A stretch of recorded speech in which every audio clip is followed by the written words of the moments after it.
All right. That'll have to work. That's good. I can see the chat. My mouse is working. You guys, honestly, I have, and there's no reason for it that I don't know how this stuff works because I am trainable, but I just never have gotten myself trained on it, and I need to probably because you can see what happens when it doesn't work right. All right, a little chilly in here. I think I'll keep my old M65 on. Why not? All right, so yeah, it's Mark coming to you from Baker's Green Acres. This is the Anyone Can Farm live chat, Anyone Can Farm Experience live chat, Tuesday night edition. Coming to you from lovely Marion, Michigan. Baker's Green Acres is the name of our farm. And the live chat Tuesday night is all about, talking about homestead stuff and just plain living, right? Just plain old living.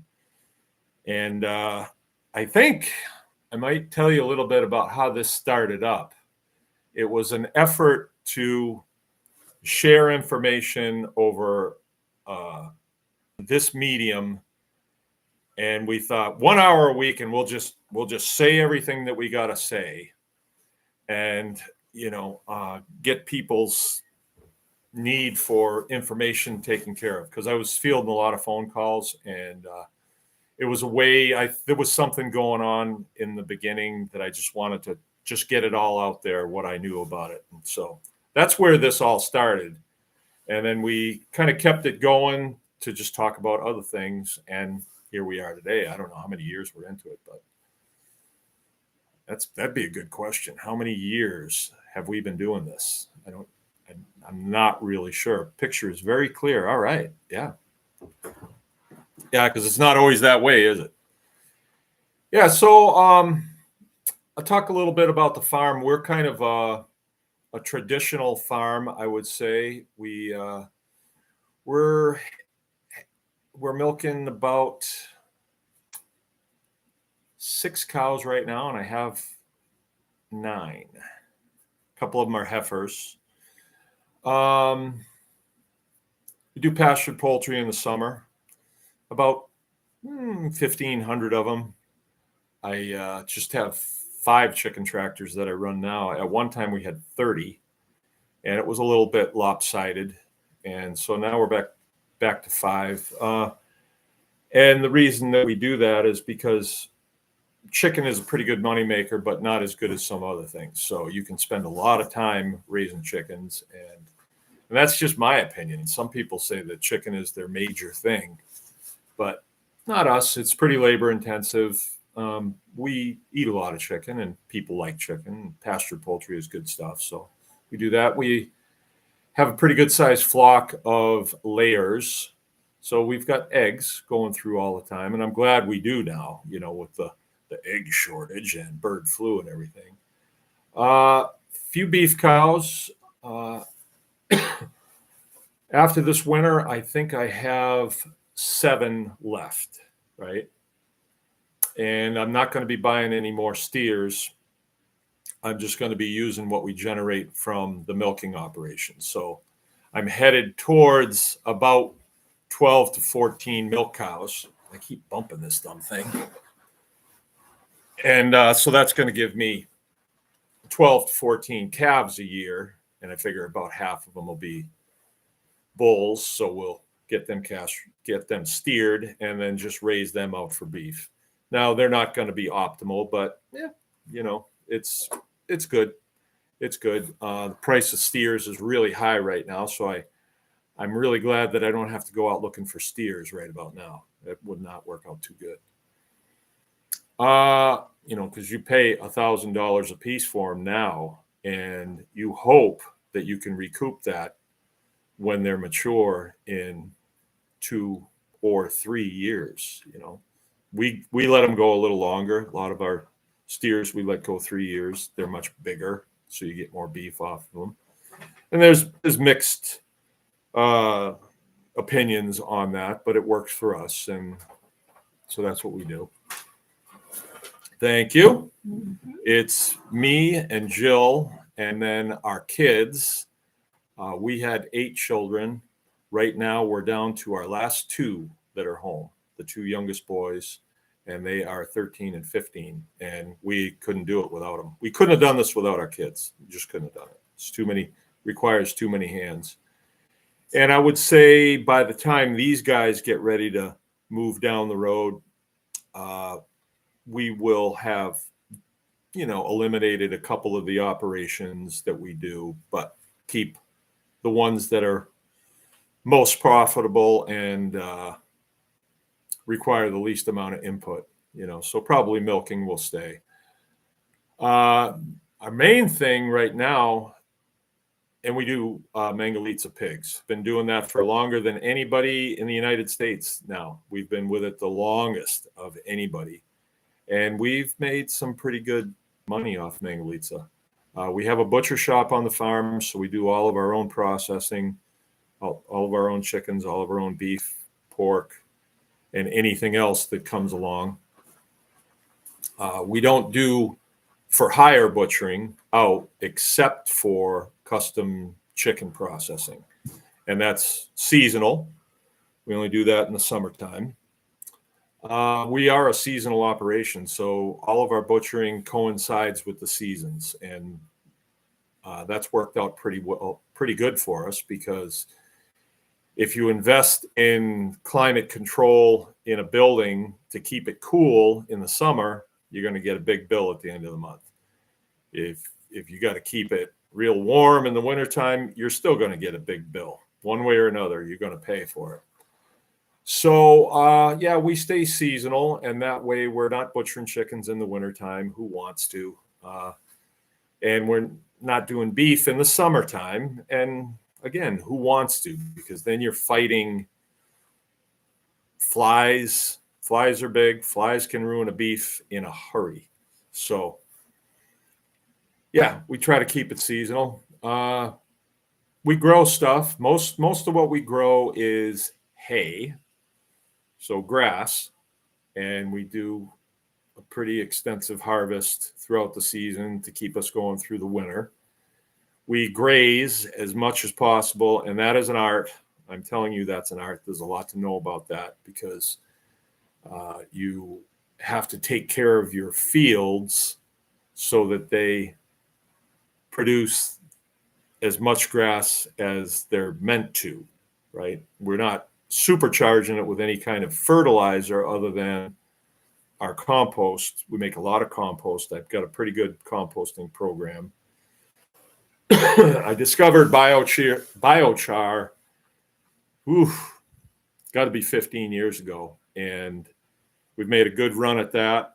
At one time, I thought we would make a lot of biochar and sell it, but we get a better gain from it if we use it on our own farm.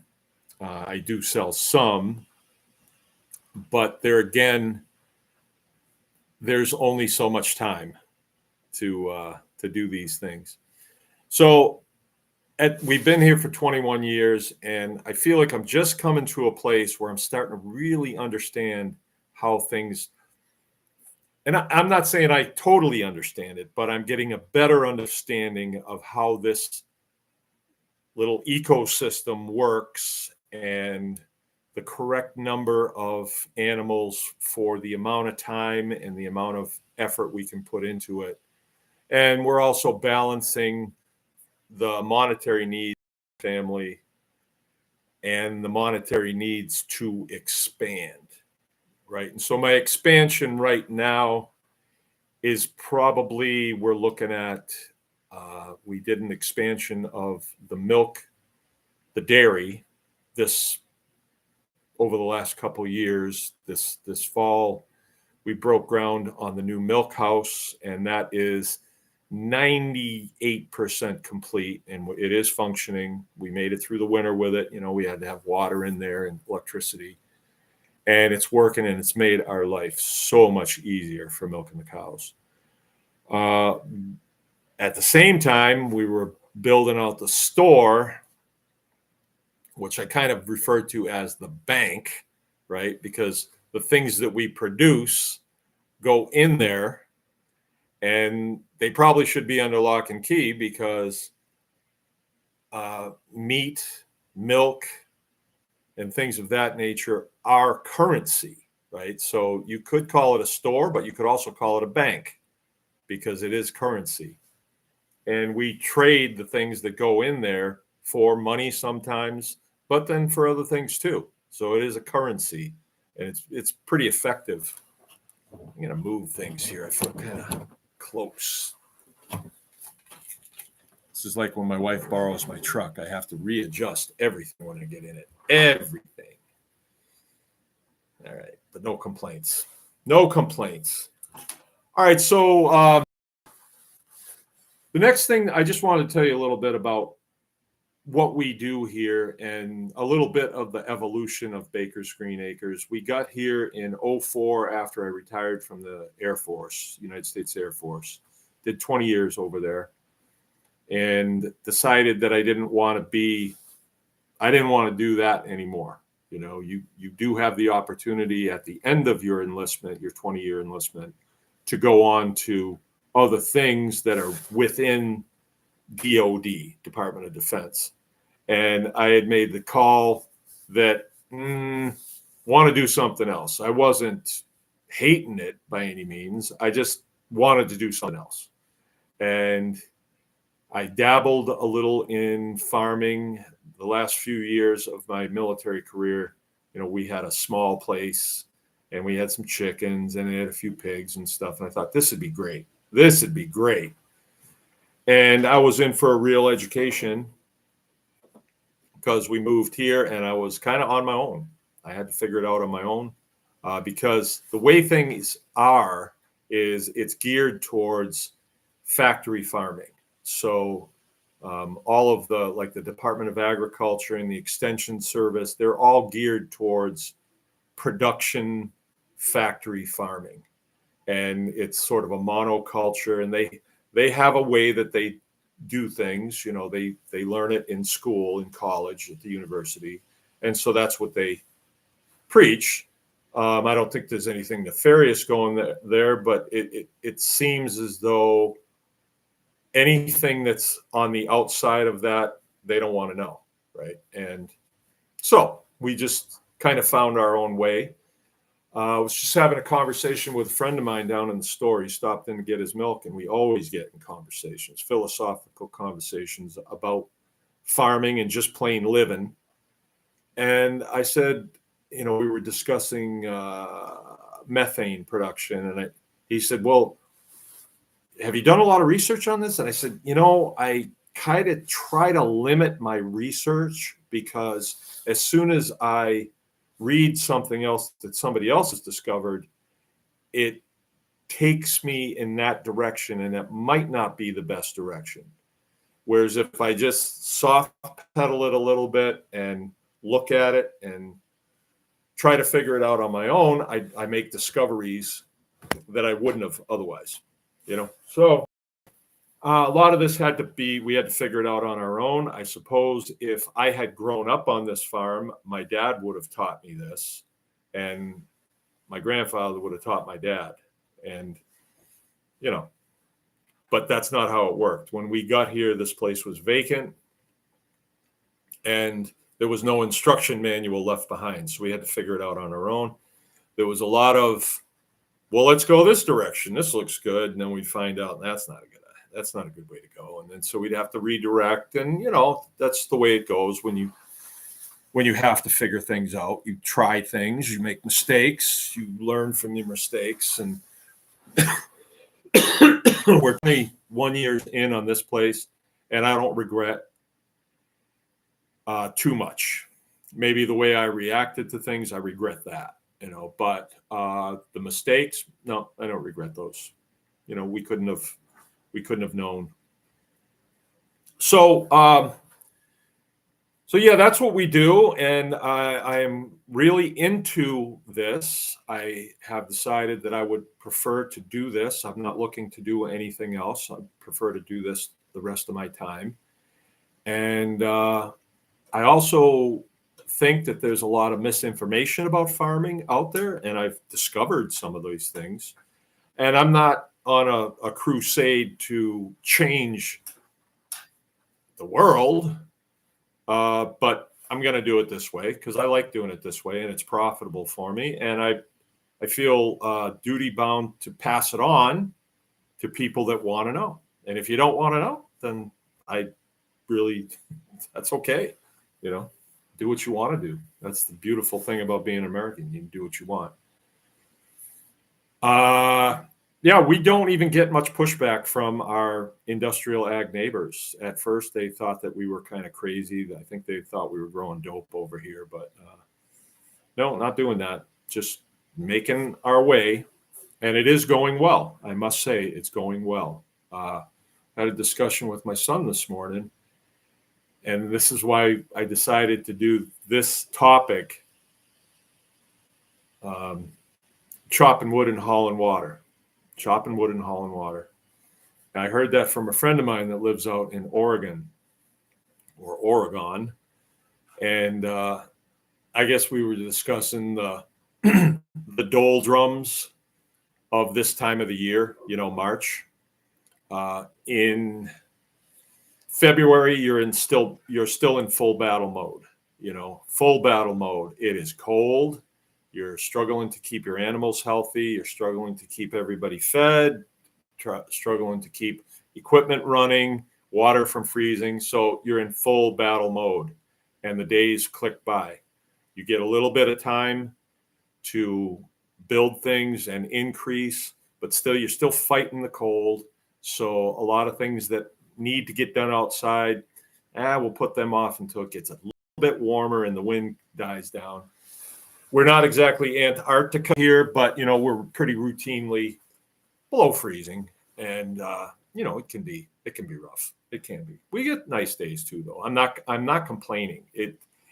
I believe that there is a design here, and it was given to us so we would have perspective, right? If it was sunny and 80 every day, you would get tired of that, and I think there would be doldrums in that. Maybe like 70, sunny and 70. 80's hot, right, for us. So the seasons, I like the seasons, and I like this area. I like living here. It's really nice. It's rural. People around here are pretty good. Not a lot of riffraff going on. Most of the riffraff is probably within the ranks of the government, but as far as just the regular people, pretty hardworking people trying to make their way through just like everybody else. So I like it. I like what I'm doing. This morning, Tuesday's my day to milk. Me and Frank, we milk in teams of 2. We milk once a day. And so my job is to put the milker together and get everything warmed up and going, get the wash water together. And Frank is my number 1. I'm the number 2. I'm the number 2 guy. So my 01 is the guy that's in there, and he's washing the cows down. He's putting the feed in their stanchions. He lets them in, and then he's hooking the milker up to them, and he's actually standing there while they're milking. And then he goes to the next cow and washes her down, and so on and so on. When the milk comes in from the milk parlor to the milk house is just a door that slides, and I take the milk from him, and then I go to putting it in jars. I strain it and put it in jars, and then we identify the jar with a dry erase pen. I'm usually writing people's names on it. And then I put it in a caddy and carry it over to the store where they pick it up. And so it cools down in the milk cooler in the store. And people start rolling in like 11 o'clock to get their milk. A lot of them are getting their milk and it's still warm. And they're fine with that. It's cool. It's cool. No, it's warm. It's hot.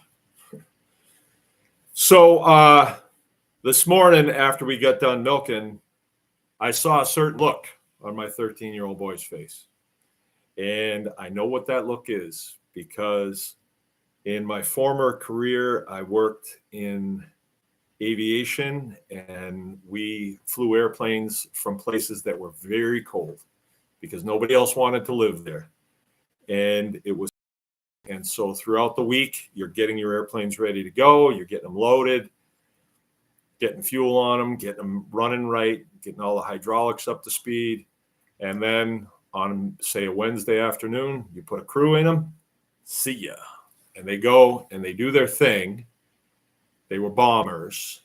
And so normally we're practicing, and they go out to a certain place, a range, and they drop the bombs. And they're not bombs that go boom, they just simulate it. They go down and they poof, and then they score them. And that is what's called a sortie. And then we wait for the planes to come back. We recover them. We fix them, put more fuel on them, put more bombs on them, get them ready for the next week. And it can be a long process. And this time of the year, people are starting to drag, and they're starting to say, this sucks. That's this time of the year is notorious. March Madness. That's when you see people wanting to quit and wanting to leave the military, and even worse. You have guys get extremely problematic because of that. And so I'm used to it. And I had that feeling too. I would be feeling like, this sucks. And then you'll get a day where it'll be spring-like in March, and you think, oh, I want to live again. But then you'll get another week where it's snow's hitting the ground, blowing. It's like it's full-blown winter again. And that's when the doldrums can set in, the madness can set in. So I saw that look on Frank's face this morning, and I said, hey, when you get like this, it's hard to see the big picture. It really is. It's hard to see the big picture because all you can think of is, we got to do this again tomorrow. And so this is where cutting wood and hauling water comes in. Cutting wood is something that you just got to do because you got to keep the buildings warm because you've got to live in them. And hauling water is so you can wash and flush the toilet, and all that stuff. Not saying that we haul water. We have underground pipes coming to the house, and we all winter long we turn this spigot and water comes out. Hopefully, if there's not a malfunction at the well, which I have them all the time. It's just how it is. But you go through this time of the year, and this message is for everybody, but maybe other people are kind of feeling it. So our high today was, let's see, it couldn't have been above freezing. Well, no, it wasn't. It was 31, so it was below. But then tomorrow, we got bright sun. We got the little sunny face on there, and it's going to be 38 degrees. So the snow we got over the last couple of days, I'd say we got about 4 or 5 inches. It will go, and then we'll have mud. But at least the snow will be gone. Beginning of the season, you see snow and you say, hey, hot dog, get the snowmobiles out. Isn't this fun? Let's have a snowmobile fight. A snowball fight. Let's throw snowballs at cars going by the house. That'll be fun. That'll get your adrenaline running. But this time of the year, not so much. So, and then Thursday, it's going to be sunny and 47 degrees. So we're easing our way into spring, So I think Frank will be okay tomorrow, right? But we were in the milk house talking, and I said, yeah, I know it's bad. I think that when God was having a board meeting with all of his guys that were going to, okay, you're in charge of the color of the sky. He was probably God was probably presented with a bunch of different swaths of, well, we can make it this color, and we could make it this color. And then in God's infinite wisdom, he said, well, I want it this color, but to give the people perspective, I want you to go with this color. And that color is kind of a gray color, you know, not even battleship gray. It's uglier than that. It's gray and, ugh, you know, and the way the sun comes through it from behind, it's sort of like, it just has an effect on human beings. And that's by design, I'm sure, because everything seems to be in this creation is by design. So when you say, well, the way I feel right now when I get up in the morning and it's that color, I'm supposed to feel this way. I'm supposed to feel this way. It's not like I'm the only one that feels this way and everybody else feels great when they see gray skies and wind and snow coming down sideways like it was this morning and cold. It's supposed to be this way. It's the design. It has this effect on me, the same as beautiful blue skies and puffy clouds and bright sun hit me. What effect does that have? It's supposed to be that way, right? Feels good. Makes you want to, you know, do all kinds of things and just live best you can. Makes you want to do that. But this gray makes me feel this way. All right, I get it.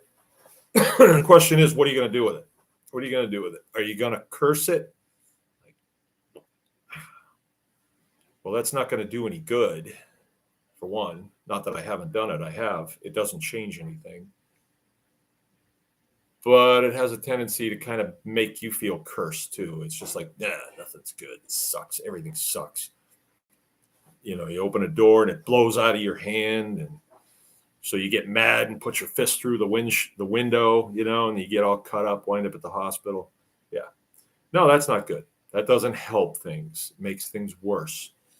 It's better to look at it and say, I'm supposed to feel this way. I'm supposed to feel bad about the way this looks this time of the year when I'm feeling like I want spring to be here. I want to feel that warmth on my face. I want to be able to move around without heavy clothes on and all that stuff. Right? So what do you do? Well, according to my friend out in Oregon, I've never met her actually face to face. We've talked on the phone many times. Very wise person. Oh, her and her husband were on for an interview one time, Kira and Theo from Helios Farms. She said, well, when it's like this, it's time to just grit your teeth, cut wood, and haul water. She just said it. She didn't explain it, but as I've thought about it over the years, I know what she means. There's things that you got to do. It doesn't matter if it's overcast. You still got to do them. And maybe it's better that you feel a little less than 100% enthused when you got to do those things. Just grin and bear it. And this is where you've heard the term embrace the suck. Embrace the suck. Sounds kind of crude a little bit, but what does it mean? Yeah. You cannot live you cannot expect it to all be gravy. You cannot expect that. It's never all gravy. But what do you do when it's not gravy? When you get to the gristle, but you're hungry anyway? Embrace it. So I stood there this morning and I was looking up at the sky, and that's when I got that feeling like this is planned. This isn't a mistake. This is planned. And I always feel this way when it looks like this. So should I go in the house and terrorize my wife? Well, that's not going to do anything. Should I bark at my children because they didn't do something correctly? That's not going to do anything. That's going to make it worse. Maybe the thing for me to do is wrap my arms around my wife and say, how you doing? She might be feeling the same way and say, leave me alone. Well, at least I tried. But what I said to Frank was this morning, and this made me feel good. Said, when we're sitting in the milk house, I'm sitting down, he's standing, this look on his face. And I said, what are you going to do? And he says, well, I got some homework that I got to do. And then I got to work in the shop. You know, said, yeah, you're kind of feeling it, aren't you? And I don't know. I don't know. I said, well,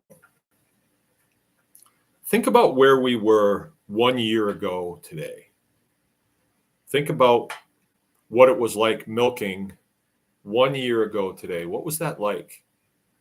And I was able to say, well, see this wall right here? That wall wasn't there. The milk parlor and the milk house, they were like one room. And you couldn't be in the milk house because it was all broken up concrete. There was junk in there. The walls were not even close to being anything you'd want to be near at all. There was no ceiling in it. It was just the rickety old roof that leaked like a sieve. It's been replaced. And in order to get the compressor to go to run the milking machine, we had to put a heater on it, a torpedo heater, and run it for about 5 minutes to warm it up. Even on a day like this morning where it was probably about 28 degrees when we went out, you'd have to heat that thing, preheat it. And then in between cows, sometimes you'd have to heat it again because it would cool off that quick. Nothing wrong with it. It's just designed not to run in very cold temperatures. And so, but now there's a wall there. There's a ceiling. It's all insulated. The compressor sits in its little covey that's insulated. And it's actually now it's on a switch. You just flick a switch and boom, she comes right on. Runs perfectly. Before we had to plug it into an extension cord. So think how far we've come in a year. Think how you'd feel last year at this time on a gray day like today, walking in through all the broken concrete and some old guy saying, yeah, but next year it's going to be great. You know, my father used to do that to me all the time. Oh, wait, this is going to be so great. And I'm a little kid thinking, yeah, great. But when I say things like that to Frank, it actually made me feel good because I realized, yeah, we have come a long way in all the hardship this winter building. We really have done a lot, and we should just look at what we've built and not look at the sky outside. And I think a lot of it too is, well, it seems like there's nothing to look forward to. It's just another gray day tomorrow, although tomorrow's going to be a nice day. Tomorrow's going to be a nice day. So, yeah, tomorrow's going to be bright sun, high of 38. It's going to be 18 when we get up, but 38 by the time we close down. And I can't think that we're the only ones that go through this. And yeah, I've been through it a million times, and I don't really even have to say anything. I can just grin and bear it, you know, just keep my mouth shut and just get her done. And it will turn. Things will turn, and you will get relief in there. And then once you have that relief, you know, you're recharged and you're ready to go again. But do you want to wait for that? Do you want to wait for that? Or do you want to prepare yourself for days like today? Like tomorrow's going to be a nice day, but I think some people that might hear this, someplace you're going to get up and it's going to suck. So what do you do while you're cutting the wood and hauling the water? What do you do? I think that's the time to go internal and think about what your mission is, what you hope to accomplish the coming year. Also looking in the rearview mirror and saying, well, what have I accomplished? I can think back a year. I can think back 2 years. Pretty easy. I can think back 10 years and think, wow, at 10 years, with what I know now about the direction that we're going, 10 years ago, I would look at that guy running this place and it's like, what is he doing? He's like bouncing from this thing to this thing. Nothing's tied together. What is the plan here? You know? And it might have looked like there was no plan, and there wasn't much of a plan. There was kind of a, well, we got to do this now, so let's do this now, and let's see what tomorrow holds. I think there was a lot of that, and let's see what happens type thing. There was plans. A lot of those plans went by the wayside. They did not work out, and we wound up going a different direction. And I think that's something to think about too, is making a plan is a good thing. I mean, get it written down. What is the plan here? You can change the plan. You can get a marker and mark through this line item and say, nope, we tried that, didn't work, so we're going to do this instead. Or I'm going to mark out half of that and say we're going to veer to the left a little bit. We're going to veer to the right. We're going to course correction, constantly correcting course, constantly. Like when you I've gone through this before, but for new people, like if you're going someplace and you know where you're going, I'm going to the store down in McBain. How many times do I have to correct my course to get there? I can't just drive straight there. I have to correct my course. Or times when we've driven across country to go someplace, we don't know where we're going. We have a map, but as we're going, we're on a road, and then we find out you got to drive 90 miles an hour, and you got somebody on your bumper and somebody right in front of you. If you don't get close to them, somebody will pull in. Ooh, we don't want to do this. Let's correct our course. Let's go to a secondary road that feels safer and less nerve-wracking to us. So we course correct. We course correct for a lot of different reasons. And it's like that in your homesteading operation and just in your life. Course correct. Have a job in town that you hate. You can grin and bear it, or you can course correct. I'm not saying quit your job. I'm saying look for a different job, one that you might like better or whatever.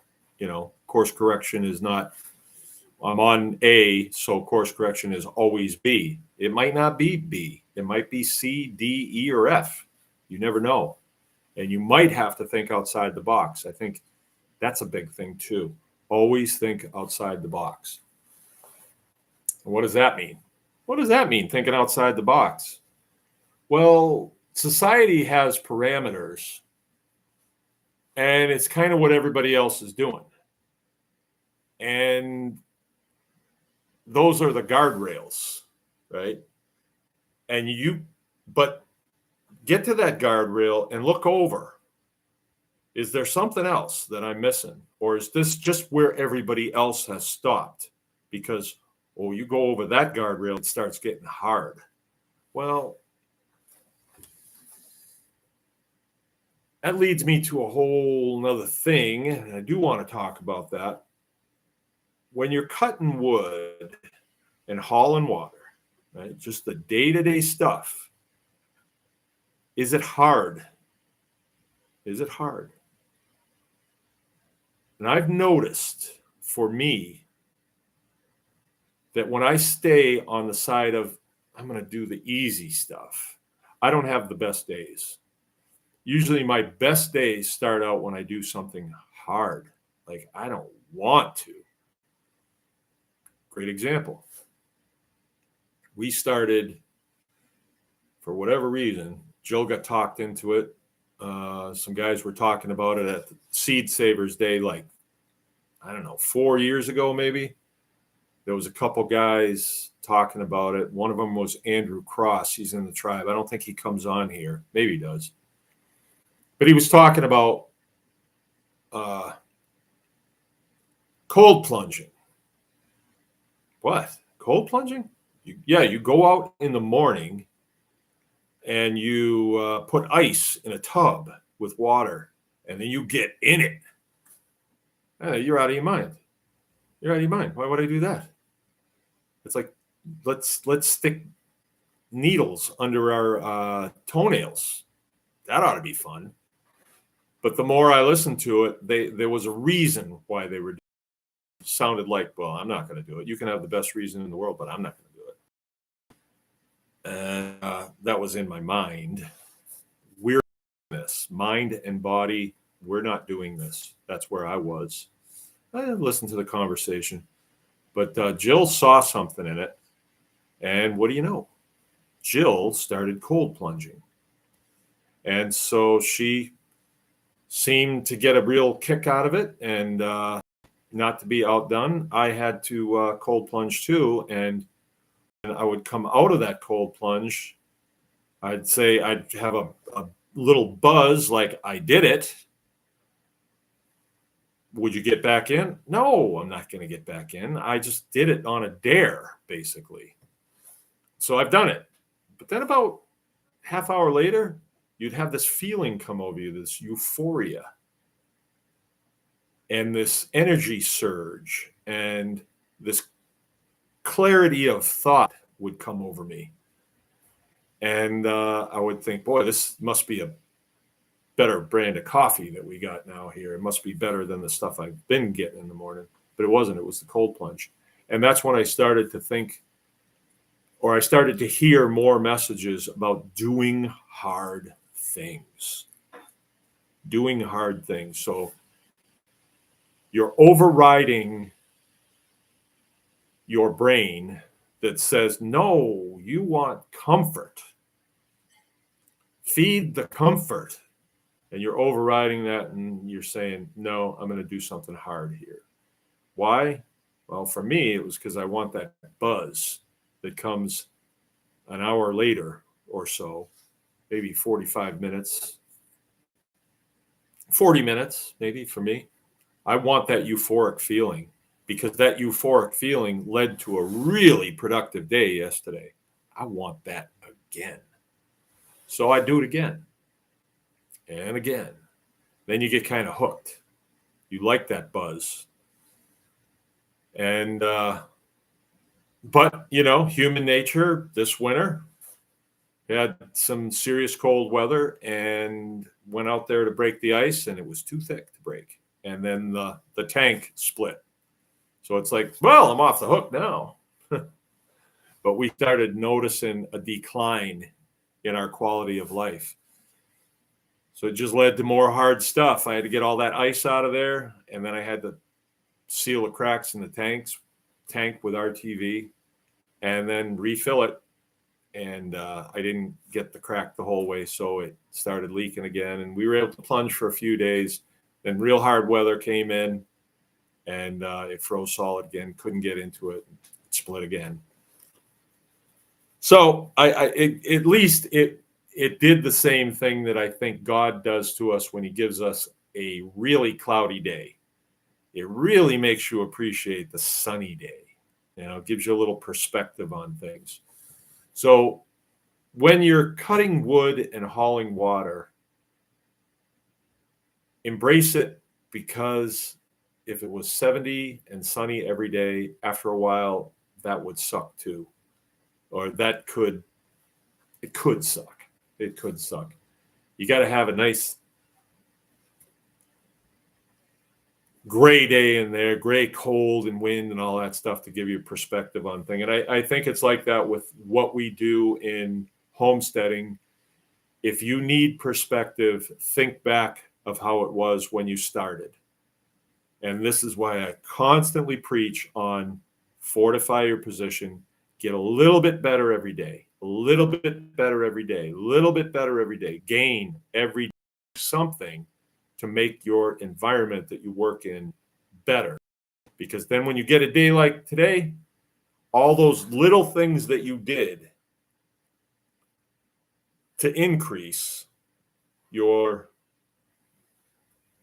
facilities, your health, your relationships, all those little things that you did, then you can cash in them on a day like today. You know, you look back and you say, oh yeah, we really have come a long way. We are doing it better than we ever were. this is better than where we were. I think I'm fortunate in a lot of ways to have been able to start a second career when I was just out of the military. I was 44 years old when I got up, 43, 44. So that's no spring chicken. But there's still enough energy there where you can make a lot of mistakes and bounce back from them.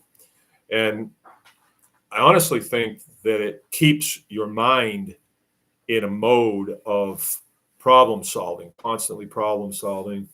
And there's a lot of strenuous work that you have to do. So I'm going to be 65 coming up here in April 15th.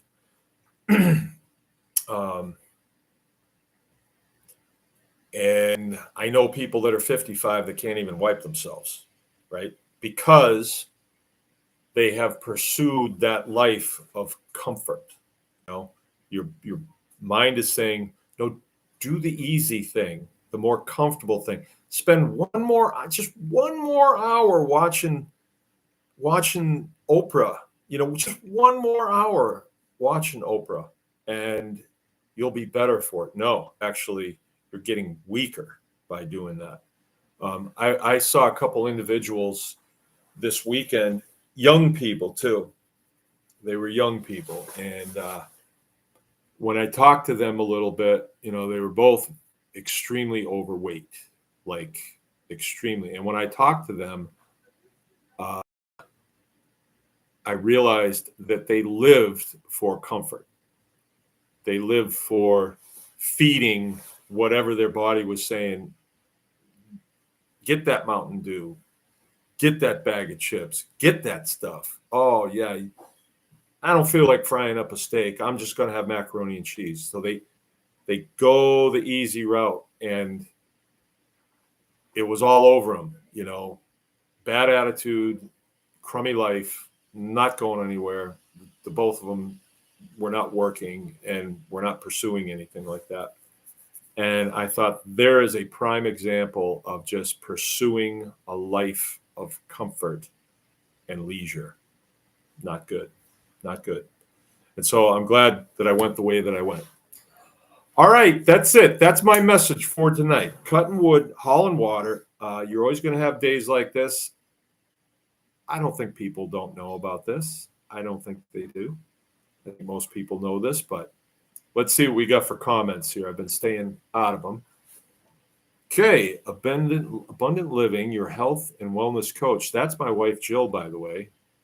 A little plug for her. Belva's saying hello.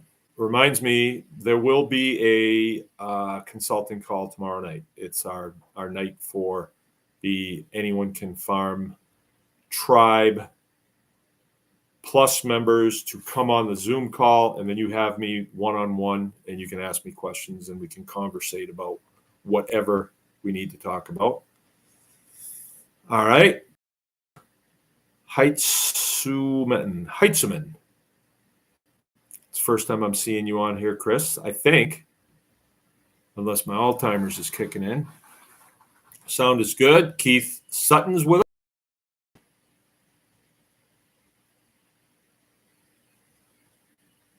Belva says, can see messages but can't hear you. Can you hear me now? Wow, been going all this time. All right. Okay, Jill's telling Keith we made sausage today, trying it for supper. All right, good. Andrew Fox, howdy, Mark. About a month and a half till my Holstein and Jersey calf. I'm pretty excited, but feeling the pressure to get my milker and get it set up. Well, you should feel the pressure. I mean, if you're going to wait till the day that they calf to get it going, then I'm going to slap you in the back of the head if I see you. You need to have that running now so you can work the bugs out of it. Because just because everything's running, when you put it on, you might not have it, All right, listen to this. Oh, Dave Duncan's with us. The gladiator, I call him. He goes to it with people, my detractors online. I got a guy on my Facebook feed that when I repost stuff that Trump's doing that seems to be good things, this guy hates it. He's got serious Trump derangement syndrome. Serious. And it's no matter what, he always has to say something. And Dave comes to my rescue. All right. Chris is listening from the interior of Alaska. Right on. Right on. Treetop Properties, Loretta checking in. I'm tired of hauling sap water. Loretta, you jerk. That's Brian, by the way. That's Brian Jacobs. He wants to be known as Loretta, though. Andrew says, I've been dealing with sinkholes from clay tile and the runoff from major 1,000 acre farm where they spray 7 times a year and have nothing monthly. Oh yeah, I saw something about that. I didn't read the whole thing. Sorry about that.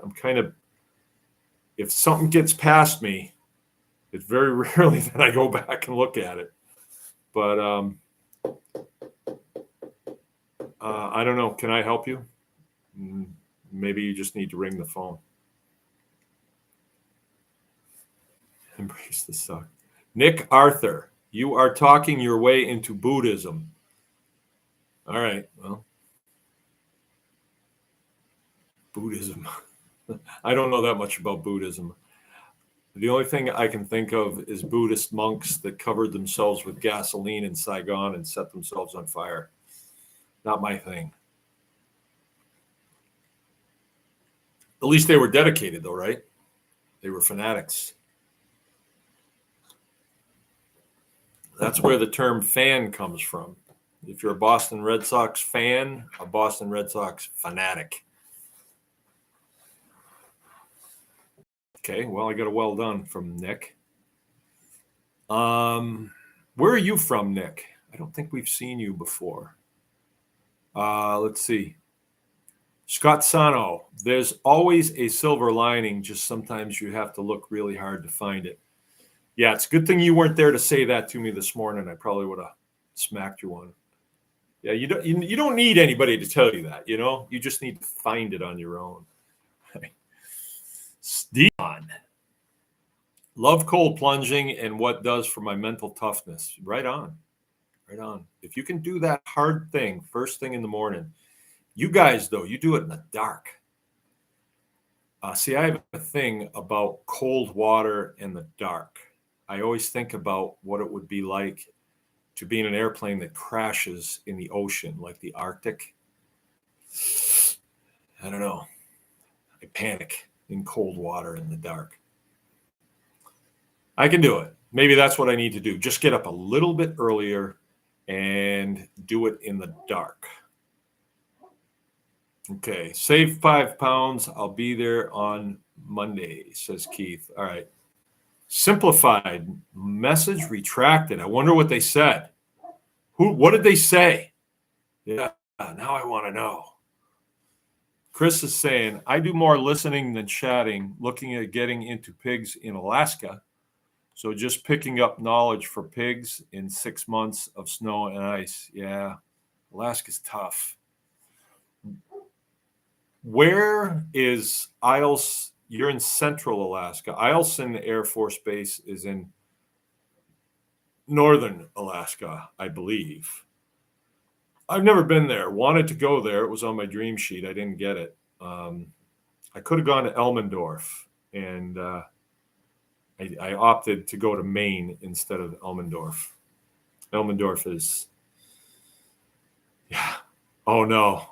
Oh. Okay, Aaron says, this is Aaron Esch. The Barn Geek.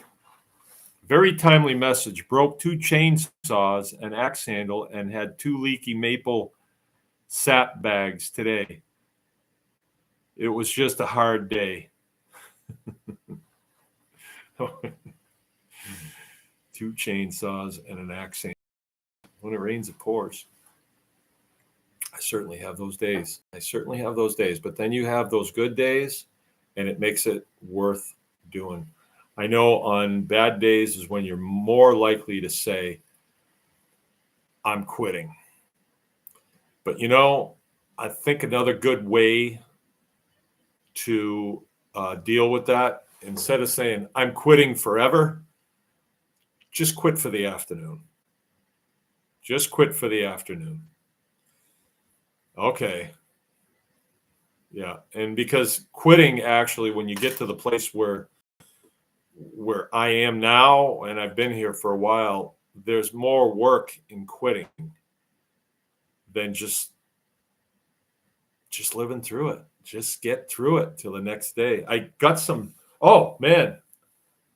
All right. So Chris is saying I can see the lights from Eielson from my place. So you're up there then. You're up there. I know a lot about Eielson. I was stationed in Japan at Yokota Air Base, Japan, and there were two guys in my shop that had just come from Eielson. They had come from Eielson, and they had stories. They loved to tell stories about what went on there. A lot of them were not good. Like I wouldn't repeat them here, but outdoorsman type stories. I was just wanting to do that. One thing I can remember, salmon dipping on the Kenai. Going salmon dipping on the Kenai. I don't really know much about it, but evidently you have a dip pole or a dip net, and you can dip salmon out of there, you know, and shooting moose and all that stuff. Sound like fun. I would have liked to do it, but at the time it didn't work out for me.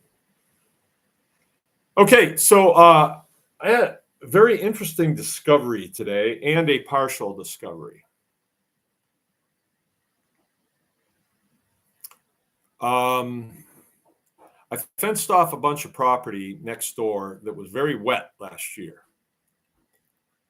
And on that property, there was some grass that's called Reed's Canary grass. Reed's Canary grass.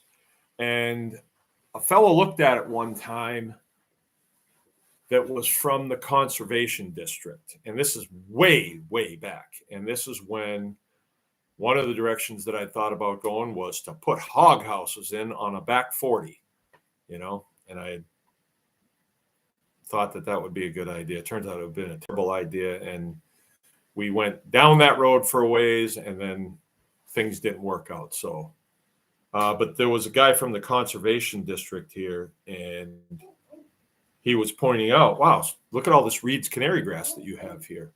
No, somebody planted that, he said. That's not a native species. And that was about it. I figured, oh, they must plant it because the animals eat it or because they cut it and make hay out of it or something.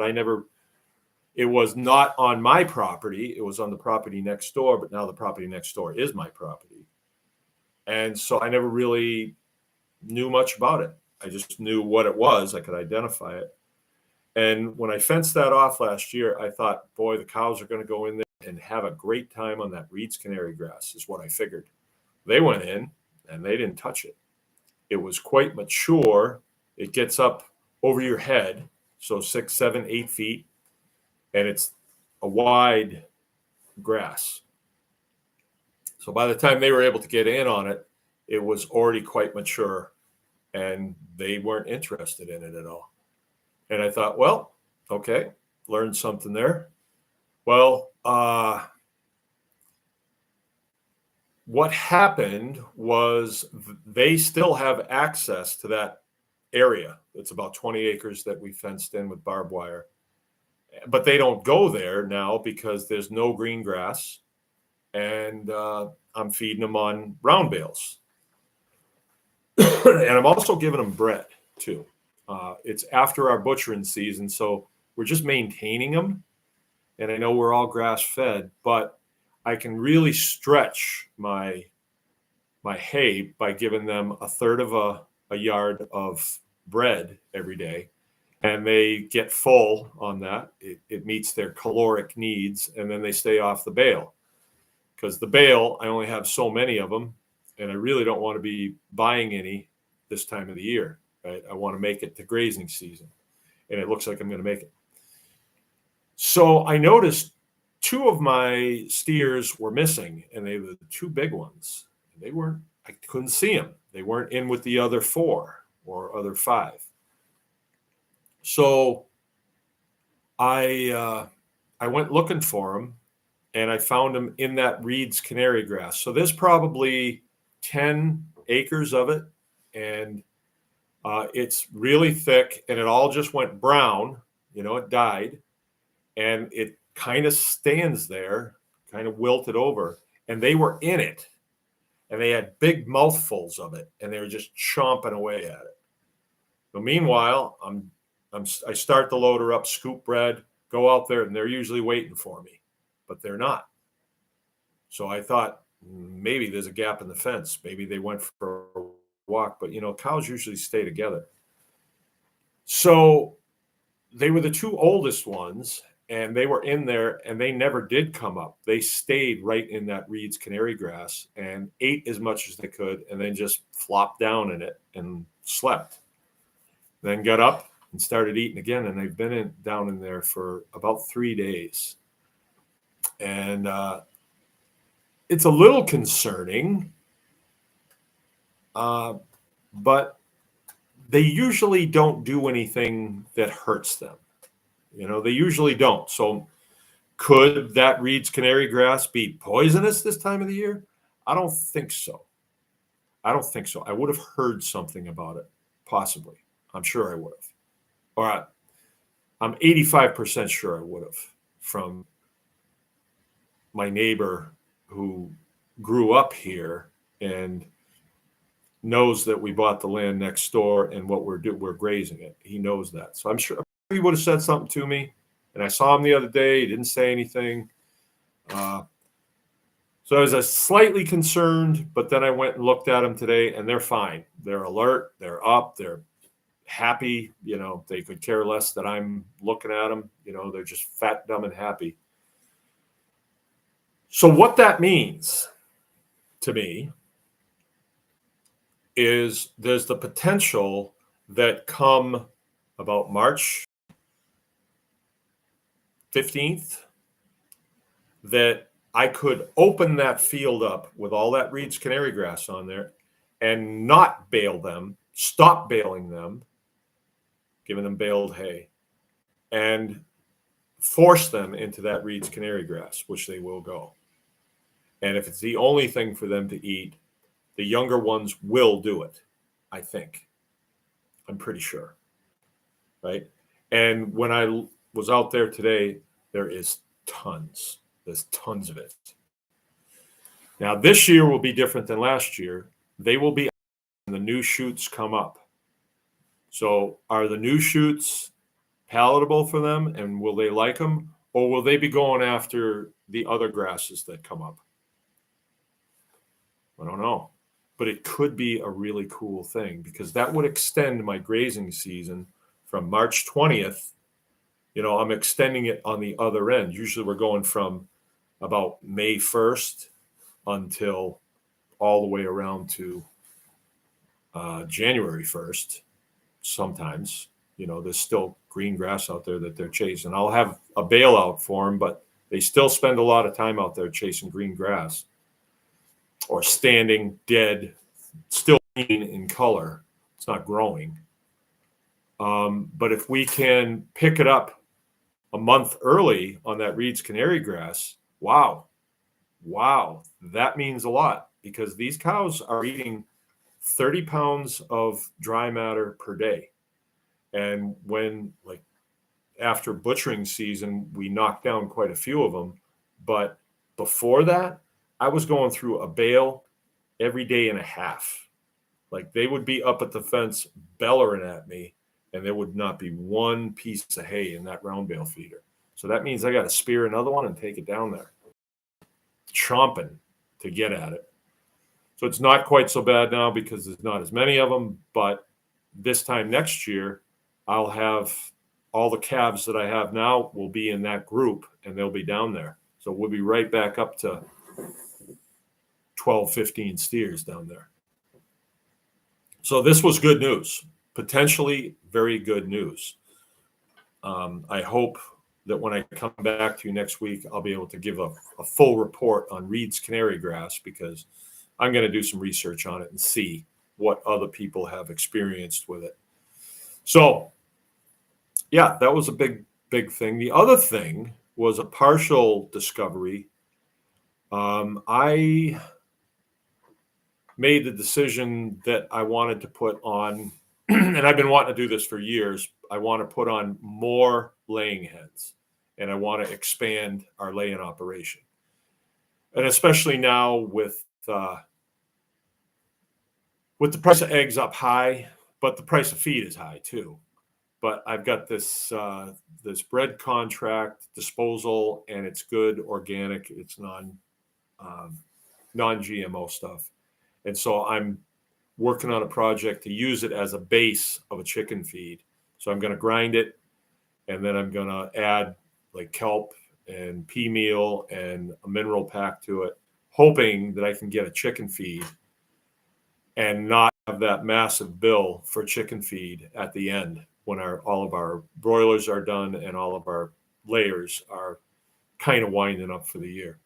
So I'm working on that. I haven't made much progress on that lately. But so anyway, I bought 135 layers, figuring I'll sell 100 of them, make a little bit of money on it, make enough to get something that I need, like I need another cow, and then I'll add 30 more to my flock.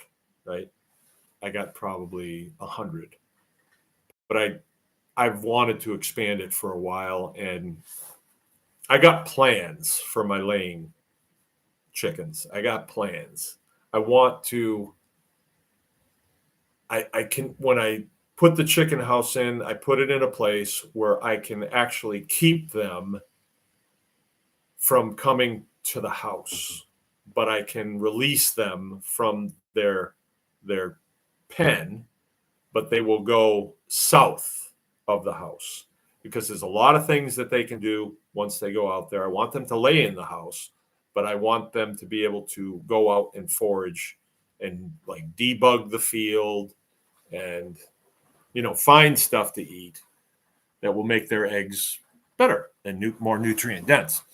So I'm working on that. It's going to require a little bit of fencing and also a little bit of gate shutting, which sometimes doesn't happen. And when you get 150 chickens that wind up in your wife's garden, that's not good either. So I'm working on that. But while I was doing this, okay, so we have a store on the farm, and to sell these chicks, I thought it'd be a really cool idea when people come in the store to get their milk. They're seeing, oh, look at this nice brooder here with all these cute little chicks in it.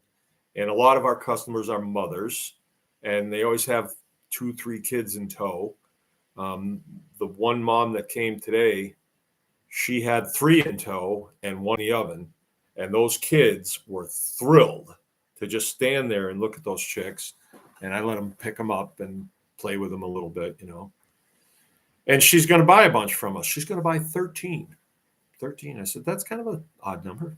Oh, well, that's how many eggs we need for the house. Okay. Well, okay. So what I did was I took an IBC tote. IBC stands for International Bulk Container, right? And I cut 20 inches off the top and 20 inches off the bottom, and then I flopped them on their top and bottom. This is just the tank that's inside the cage. And then I took a 4-inch hole saw and I went through it a couple of times so they can go from one side to the other.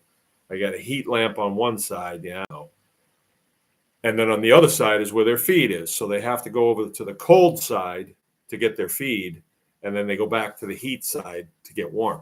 And it's really nice. It works out really good. It's worked really, really well. It's plenty of room. And I go in there every now and then, I'd say every couple of days, and I just take a trowel and I scoop the the bedding out. I put wood chips down in there and or sawdust that I buy, dry sawdust. It's bone dry. And I scoop that out, and then I've been putting it in. I had a box sitting there, and it was a box that was covered with plastic, right? It was for the jars that we use for the raw milk. And I had a couple of them sitting there, and this is when the chicks were really small, so they weren't generating much at all. They're 2 weeks old today. And I picked that box up. It had been sitting there for a day or so. I picked it up and I put my hand under it to support it. And I pulled my hand out because I was surprised at how hot it was, right? I didn't temp it or anything, but it surprised me at how hot it was. And I thought, oh, I got something here. I've got something here. I didn't know what exactly, but it was something. So I put it back in where it was, and I filled up another one. They both got hot. And I start thinking about it. Like, what could I do with that? So I'm a big time composter, but my compost piles shut down in the wintertime. You can keep them going, but the amount of work that you put into it, you don't get the amount of heat that you need to really sanitize that pile and really keep it going. Not really. I haven't tried everything, but I don't care to either. I don't see the need to keep composting all winter long because at this point, I don't see the need to do that. But I would like to start earlier composting. I would like to get those piles going real hot now, especially now because I have a big pile of wood chips that the guys trimming the lines. Whenever I see those guys, I stop, find the foreman, give them my card, tell them how to get to my house because they love to have places to dump the chips. And you can acquire a big pile of chips if you have an easy way to get in for them to get in and out, and you're nice to them. These are guys that they're just working power lines all the time. If you go out and talk to them a little bit, I would say even buy them a pizza, but I never have got around to that. So this bedding that I'm taking out of here is super hot. There's something about chicken manure. It's got a lot of the right stuff in it, a lot of nitrogen in it that gets that hot action going, that bacterial action. So instead of just keeping it in those boxes, I put it in a large plastic bag. It's actually a bag that Keith Sutton gave me. He gave me a whole bunch of celery that was in this bag, this really nice, tall blue bag, beautiful bag, a wonderful bag. It's a dynamite bag, the best bag you ever seen. And then I added some other components to it that I thought would be high in bacterial content. And then I closed the bag up pretty much all the way. Pretty much. I don't want it totally closed, but closed. And then I feel the side of the bag. Oh, yeah, she's working. She's making heat. And that's as far as I've got with that. But I'm kind of thinking that I could get a small pile of chips going, like a couple bucket loads, couple front end bucket loads. So like maybe a yard. If I got 3 bucket loads, it'd be a yard. And then dig that out and then medium down inside of there. Dump it down in there and then close it back up. And then maybe even put a cover over it, right, to keep that heat in. And I'm thinking that I could get a nice hot pile going. And then that pile could be my starter for the compost piles. I'm thinking it might be something else too. It might be, I might be just on the edge of a perpetual motion machine and I don't even know it. I don't want to rule that out because it could be there. Or splitting atoms or something like that on the farm. You never know what might happen. Anyway, thought I'd pass that on. Are there any parting shots? Does anybody want to say anything else before I sign off? I got to go try out some of that sausage that my wife made today. All right. Treetop Properties, careful. Yeah, splitting atoms. It can be a little tedious. That it? Okay. Consulting call tomorrow night, 8:00. If you're not a Tribe Plus member and you want to be and get in on a consulting call, very productive, very productive. If you have me out to your farm, it's going to cost you a plane ticket plus $500 an hour. I'm not cheap. I'm not cheap, but you can get in Tribe Plus for pretty cheap compared to that. And you can ask me anything you want. You can show me a diagram of your property. You can tell me what you want to do and what I think I would do. It makes a lot of sense to take advantage of consulting, especially good consulting, the best consulting that you can find. And you found it right here at Baker's Green Acres. I'm Mark, your host, coming to you from Baker's Green Acres. And